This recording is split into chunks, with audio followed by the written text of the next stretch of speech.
A besoni ju se luftëtari i rëndi sumos peshon pothuajse 300 kg? Për çfarë janë të afta luftëtarë të fortë të sumos, si dhe pse janë mundësit e sumos kaq të mëdhenj dhe të rëndë, dhe cilat janë aspektet pozitive të jetës së tyre? Në përgjithësi, sumo është një lloj sporti shumë interesant, nga sa mendojnë shumica e njerëzve. Gjëja më interesante në lidhje me sumon janë sigurisht vetë mundësit. Kur flasim për sumon, gjithmonë imagjinojmë një mundës të madh dhe të rumbullakët japonez që mban një rip Mawashi, një djalë me krah gjigant, këmbë masive dhe një bark të madh si ky djalë. Mundësit e ditëve të sotme duken vërtet kështu. Po a e dini se nuk ka qenë gjithmonë kështu? Deri në shekullin e 20, mundësit e sumos ishin shumë më të fortë dhe kishin më shumë muskuj. Ata ishin më të ushqyer, pak a shumë si disa boksier profesionistë ose luftëtarë të MMA-së që njohim sot. Me qëra fjala, edhe në kohën tonë, ka mundës sumo që duken shumë më të vegjël se shumica. Për shembull, është ky djalë çek, Pavel Bojar, i njohur dhe me nofkën e tij profesionale, Takawaya Shintaro, me një gjatësi prej 1,85 cm dhe një peshë prej 90 deri në 100 kg. Ai është një nga mundësit më të lehtë të sumos në epokën moderne. Por pse shumica e mundësve të sumos janë kaq gjigant? Pse nuk mund të jenë si Paveli dhe jo aq të shëndosh? Ej, familja ime YouTube. Sot nuk po ju flas thjesht si krijues për ndjekësit e tij, por si dikush që ka ndërtuar diçka të bukur bashkë me ju për vite. Çdo koment, çdo like, çdo moment që kemi ndarë këtu ka qenë një pjesë e udhëtimit ton. Dhe tani duhet ju ftoj të bëheni pjesë më e afërt e kësaj familje. Nëse shtypni butonin join poshtë videos, mund të bashkoheni si antar zyrtar të kanalit. Do të keni akses në përmbajtje ekskluzive, live speciale, emoji personale dhe më e rëndësishmja, do ndihmoni që ky kanal të rritet edhe më shumë. Çdo join është një mënyrë për të thënë, po, besoj në këtë komunitet, dua të shoh të ecë përpara. Ju falenderoj nga zemra për 100 mira që jeni tashmë pjesë e këtij rrugëtimi dhe për ata që do të bashkohen më afër. Pa ju, asgjë nga kjo s'do të kishte kuptim. Ju dua të gjithëve. Fakti është se nuk ka kategori peshe në sumon profesionale. Prandaj, shumë mundës përpiqen të shtojnë sa më shumë peshë të jetë e mundur. Pothuajse të gjithë mundësit e njohur të sumos peshojnë mbi 150 kg. Përndryshe, ata nuk kanë shumë shanse për të fituar, sepse, siç mund ta imagjinoni, të mundesh me një djalë 150 kg, kur peshon 80 ose 90, është shumë e vështirë. Është shumë e pamundur që të fitosh ndonjëherë. Kjo është arsyeja pse mundësit e sumos përpiqen të jenë sa më të mëdhenj të jetë e mundur. Kjo është arsyeja pse ata shtojnë në peshë dhe në fakt kanë disa metoda që përdorin. Le të flasim për disa prej tyre tani. Mesatarisht, mundësit e sumos peshojnë nga 120 deri në 130 kg, megjithse ka disa përjashtime. Disa luftëtarë peshojnë nën 100 ose edhe mbi 200 kg. Por do të flasim për ta më vonë. Pothuajse të gjithë mundësit e sumos shtojnë në peshë përmes dietave speciale dhe rutinave të repta ditore. Ata zgjohen shumë herët gjatë ditës, me njerë pas dushit, mundësit e sumos fillojnë stërvitjen para se të hanë. Ata zakonisht stërviten për 4 deri në 6 orë. Mundësit duhet ta përthithin dhe përpunojnë stërvitjen plotësisht, kështu që është një stërvitje mjaft e gjatë. Pra, kur shtojnë në mas, pas një stërvitje, mundësit zakonisht bëjnë një banjë të nxehtë dhe më pas hanë një vakt. Nga njëra anë, dieta e sumos është pak si sa më shumë që të mundesh. Nuk ka kufizime, shumicën e kohës, sa më shumë kalori, aq më mirë. Ata madje mund të pinë alkool, kjo konsiderohet absolutisht normale. Nga ana tjetër, mundësit profesionistë të sumos ndonjëherë ndjekin një dietë të saktuar. Shumica e atletëve përpiqen të konsumojnë rreth 20.000 kalori në ditë dhe zakonisht hanë 2 herë në ditë. Për të shtuar në peshë, shumë mundës sumo hanë një supë të quajtur chankonabe. Është një lloj gatimi i përgatitur me përbërës të ndryshëm, zakonisht përmban pul, peshk, tofu ose perime. Chankonabe është shumë e pasur me proteina dhe zakonisht të shërbehet me birë dhe oriz për ta bërë atë më të dendur në kalori. Për të shtuar edhe më shumë në peshë, mundësit shkojnë në shtrat me njerë pas ngrënies. Ata zakonisht duhet të pushojnë pak, sepse kanë shumë stërvitje për të bërë.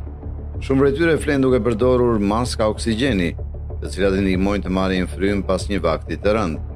Pas gjumit, mundësit sumo bëjnë stërvitjen e tyre të dytë, pas së cilës hanë përsëri dhe shkojnë në shtratë. Të nesërmen, procesi përsëritet. Ky stil jetese u lejon atyre të shtojnë në peshë, dhe kjo u lejon atyre të luftojnë egërsisht. Natyrisht, e gjithë kjo ka një anë negative. Kjo lloj diete nuk është normale dhe është mjaft e dëmshme për sistemin e dikujt, veçanërisht sepse mundësit lejohen të pinë alkool.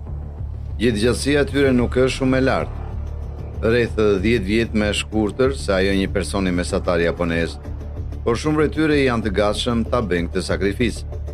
Tani, le të flasim për fuqinë e tyre dhe atë që mund të bëjnë. Natyrisht, masa e madhe do të thotë fuqi e madhe.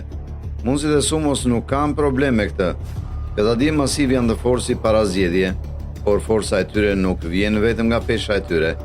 Ajo vjen dhe nga procesi i tyre i stërvitjes. Mund të duket shumë njerëzve se mundësit e sumos vetëm anë dhe luftojnë, por kjo nuk është plotësisht e vërtetë. Një rutinë e vazhdueshme e vështirë që përsëritet çdo ditë, një hierarki e rreptë në kampet e stërvitjes dhe një dietë intensive. Gjitha këto i bëjnë mundësit e sumos atlet jashtëzakonisht të fuqishëm. Ata kanë trupa shumë breselënës, bicepsët dhe tricepsët e disa luftëtarëve janë gjigantë, ndonjëherë sa madhësia e këmbës së një personi normal. Edhe arinë kafe mund ta kenë zili forcën e tyre. Falë rutinës së tyre të rreptë dhe stilit të jetesës së disiplinuar, mundësit e sumos janë tepër të fortë. Luftimet e tyre zakonisht zgjasin vetëm disa sekonda, por gjatë kësaj periudhe të shkurtër, mundësit duhet të demonstrojnë aftësitë e tyre. Një mundës si mas sumo mund të rezistojë një përplasje me një gjigant tjetër, si ai vetë, me një shpejtësi prej 50 deri 60 km/h. Kështu fillon lufta. Vetëm ky vakt është mbretëlënës, sepse një person i papërgatitur ndoshta do të lëndojë rënd pas një ndikimi të tillë. Mundësit e sumos din gjithashtu si të kapin, edhin ose shtyjnë një kundërshtar 150 kg jashtë ringut. Këto lëvizje kërkojnë fuqi të jashtëzakonshme dhe mos harroni, në vetëm 10 sekonda të një dueli, mundësit e sumos janë të aftë të ndryshojnë taktikat e tyre disa herë, e megjithatë, në shumicën e rasteve, është madhësia që ka rëndësi. Sa më i madh jetë atleti, aq më mirë. Disa mundës sumo e pranojnë këtë dhe e hanë derisa të bëhen tepër masiv. Disa prej tyre dalin ban, ata bëhen kampion dhe lënë gjurmë në histori. Mundësi më i fortë i sumos në histori është Aurora Satoshi, i njohur edhe si Aurora. Ndoshta do supozonit se është japonez, por jo. Mundësi më i fortë i sumos i të gjitha kohërave është në fakt një djalë nga Rusia. Emri i tij vërtet është Anatoli Mikakanov.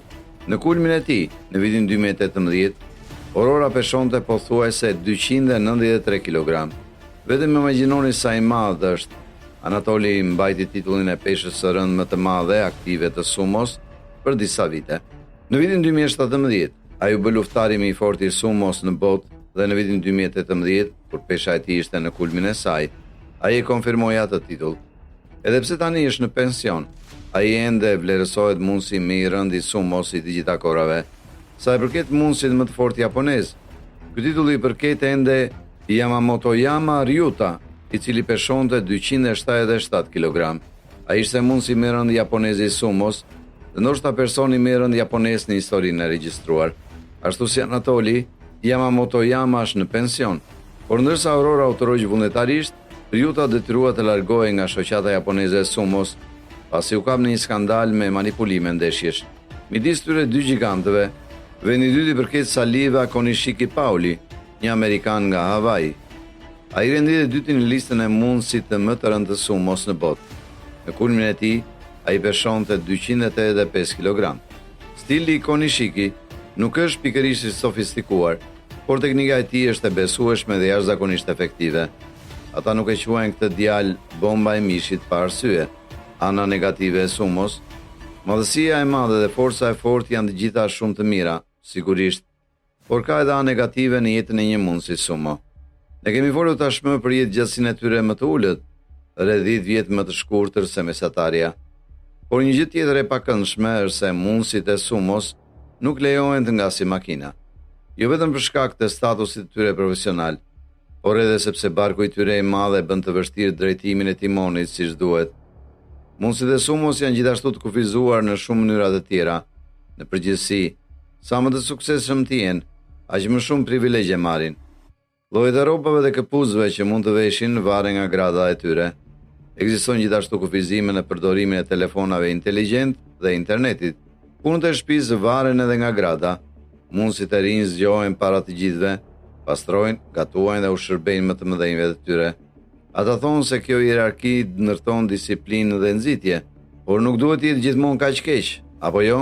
Shpërblimet, stërvitje e vështirë, një ritëm i çmendur ditor dhe rregulla të repta, të gjitha këto vijnë me shpërblime. Paga një mundësi të mirë sumo është në fakt mjaft e lartë. Mundësit më të mirë mund të fitojnë paga mujore që variojnë nga $30,000 deri në $60,000, për të mos përmendur pagesat e sponsorizimit dhe bonuset pas turneve. Dhe të mos harrojmë se sumo është një nga artet marciale tradicionale më të njohura dhe të respektuara në Japoni. Në tokën e diellit që po lind, mundësit e sumos janë të dashur dhe të admiruar.